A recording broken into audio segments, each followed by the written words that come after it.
Hallelujah, praise the lord. प्रभु यीशु मसीह में मेरे सभी बहन भाइयों को जय मसीह की। आप सबका स्वागत है जीवत परमेश्वर की जीवत हजूरी में, जिसमें आने के बाद आप कभी भी सेम नहीं रहते।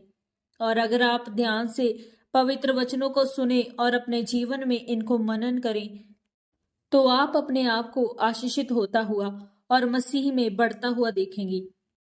हमारी आज की इस वीडियो में हम परमेश्वर के पवित्र वचन को मेरी भविष्यवाणियों की पुस्तक में से पढ़ेंगे। ये सामर्थी वचन परमेश्वर के दास प्रेरित अंकु यूसुफ नरूला जी के द्वारा लिखे गए हैं और हमारा ये विश्वास है कि आज का ये पवित्र वचन आपके जीवन में बड़ी आशीष को लेकर आएगा। तो पूरे विश्वास के साथ इन पवित्र वचनों को पूरा सुने। आज का सामर्थी वचन, आत्मिक वरदानों की धुन। जैसा कि परमेश्वर के पवित्र वचन पहला कुरिन्थियों 14 अध्याय उसके 1 वचन में लिखा है, प्रेम का अनुकरण करो और आत्मिक वरदानों की भी धुन में रहो, विशेष करके ये कि भविष्यवाणी करो।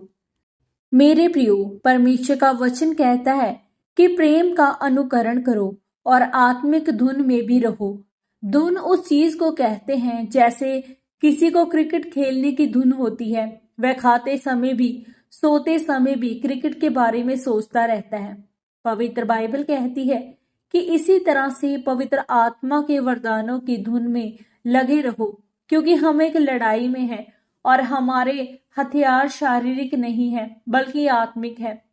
पवित्र बाइबल कहती है कि परमेश्वर ने आपको आत्मिक हथियारों के रूप में वरदान दिए हैं, जो कि पवित्र आत्मा के द्वारा हर एक विश्वासी को दिए जाते हैं। अगर आपको कोई पहाड़ पर भेजे कि जाकर उस पहाड़ को समतल करो, और वह आपको बिना हथियारों के नहीं भेजेगा, वह आपको बहुत से हथियारों के साथ भेजेगा। उसी तरह से परमेश्वर ने कहा कि तुम्हारी लड़ाई इस जगत के साथ नहीं बल्कि शैतान के साथ है। तो अगर परमेश्वर ने आपको शैतान से लड़ने के लिए इस धरती पर भेजा है, तो परमेश्वर आपको हथियार भी देगा ताकि आप उस लड़ाई को लड़ सकें और जीत सकें। पवित्र बाइबल में लिखा है कि कुछ लोग प्रभु यीशु मसीह को परखने के लिए एक सिक्का लेकर आए और उनसे कहा कि क्या हमें कैसर को कर देना चाहिए।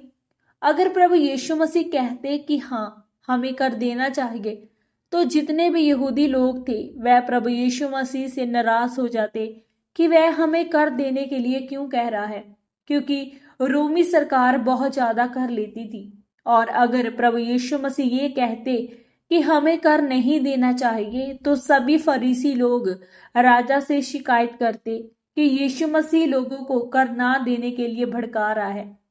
इसीलिए प्रभु यीशु मसीह ने बुद्धि के वरदान के द्वारा काम किया और उनसे कहा, इस सिक्के पर किसका निशान है? उन्होंने कहा, कैसर का। तब प्रभु यीशु मसीह ने कहा कि जो कैसर का है वह कैसर को दो और जो परमेश्वर का है वह परमेश्वर को दो। कई बार लोग आपको कुछ सवाल करेंगे और अगर आप उस सवाल का जवाब हाँ में देंगे तो भी आप फंसेंगे, और अगर उस सवाल का जवाब ना में देंगे तो भी फंसेंगे।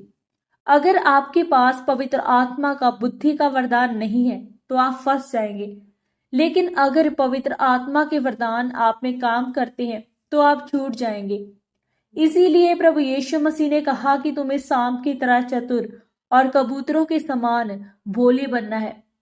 इसीलिए मेरे प्रियो, पवित्र आत्मा के वरदान आपके जीवन में होना बहुत जरूरी है, और वह आपके जीवन में तब आएगा जब आप अपना ज्यादा से ज्यादा समय परमेश्वर को देंगे, प्रार्थना में, उपवास में और पवित्रताई के साथ परमेश्वर में बने रहेंगे। आमीन। प्रार्थना। सर्वशक्तिमान परमेश्वर, आज के इस वचन के लिए मैं आपका धन्यवाद करती हूँ। परमेश्वर, अपना अनुग्रह मुझ पर कर ताकि मैं आपके वचनों के अनुसार चल सकूं और आपके पवित्र आत्मा का वरदान मेरे जीवन में काम करे। प्रभु यीशु मसीह के पवित्र और सामर्थी नाम में हम मांगते हैं। आमीन, आमीन और आमीन। आज के इस पवित्र वचन के पढ़े और सुने जाने के द्वारा परमेश्वर आप सबको बहुतायत से आशीषित करे। सबको जय मसीह की।